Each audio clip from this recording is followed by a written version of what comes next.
It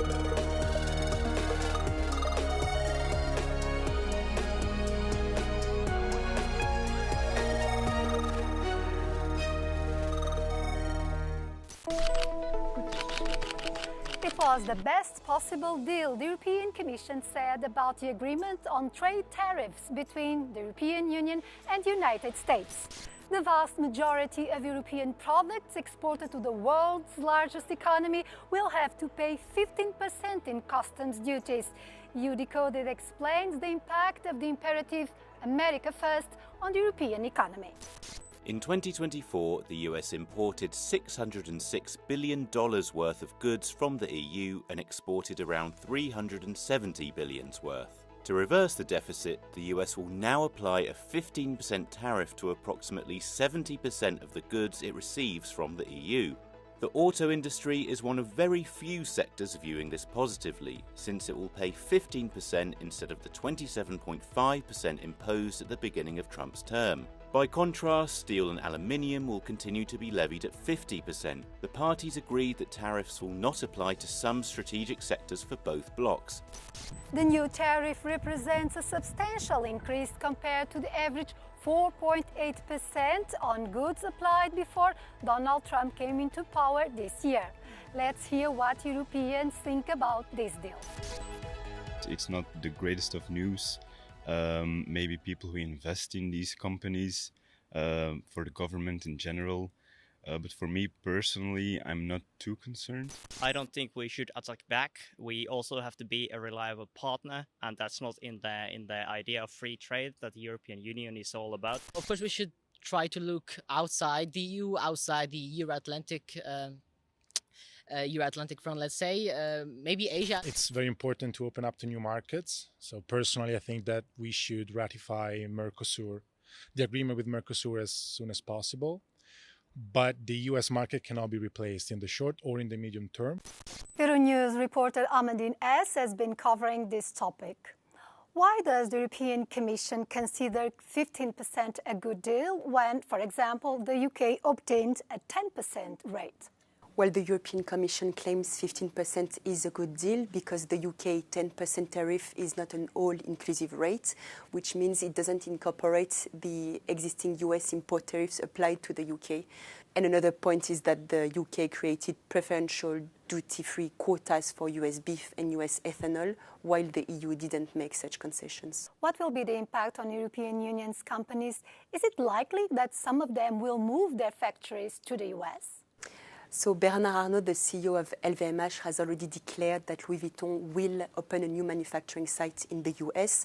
AstraZeneca also pledged to open a new plant in Virginia. Now the economists we talked to were not convinced European companies will move their factories to the US on a large scale. First, we don't know for how long these tariffs will be in place. Donald Trump is known for being quite unpredictable. And second, companies producing in the US now have to pay more to import some of the inputs they need for their production. So it's another impediment. During the negotiations, the US president also asked for commitments from the EU on energy and arms purchases and more investment. How big are those commitments, and can the European Commission fulfill those promises? So the European Commission promised that European companies will invest at least $600 billion in the US by 2029. Now it's not really clear how it will happen because the European Commission cannot tell European companies where to invest. Then the European Commission pledged to purchase $750 billion worth of US LNG, oil and nuclear energy products. Now again, it's not really clear because it's not Brussels that would buy this energy. And Donald Trump claims the EU will purchase American weapons, but Brussels is not competent for arms procurement. So again, big question mark. The EU and the US trade around 1.5 trillion euros per year, and the two economies combined represent a market of 800 million people and nearly 44% of global GDP. Despite being two economic giants, the EU has a more dependent political position due to US military protection within NATO. The reaction from several European leaders was quite lukewarm. For example, French Prime Minister François Bayrou stated that it's a dark day when an alliance of free peoples resigned itself to submission. His Dutch counterpart Dick Schoof said that no tariffs would have been better.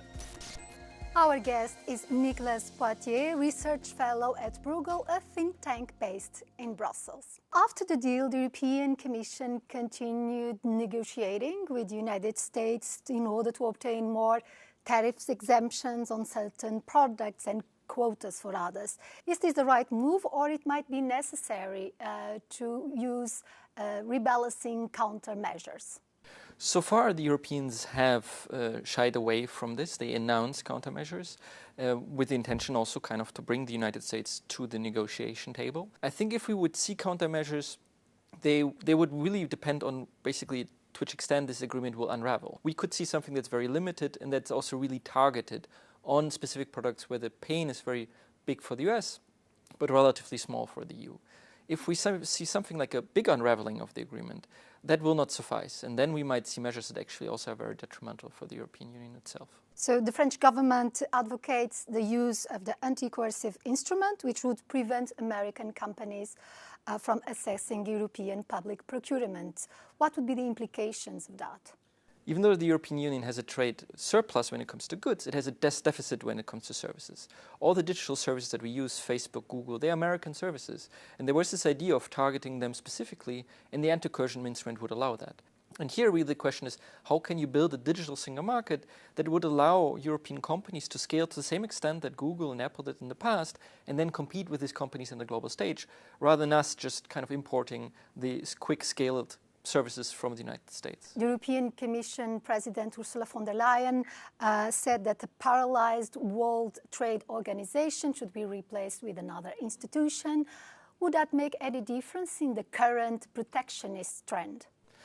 I'm not so sure it would make much of a difference. The reality is that most trade is still based on WTO principles, including trade with the United States. The problem with the WTO is that it has not been able to reform itself. And there are many issues that are open, and some of these issues is why the US is not happy with it. But there's probably a need to create new ways of making progress on these issues, for instance, in cooperating more with other countries than, for instance, in East Asia. The European Commission has a mandate to negotiate trade deals on behalf of the entire bloc, but this needs to be approved by the EU member states, which could be a difficult process. On the other hand, the President Ursula von der Leyen emphasized that the EU has signed 76 trade agreements and intends to have new ones. This strategy is enough to offset this blow by the US remains to be seen.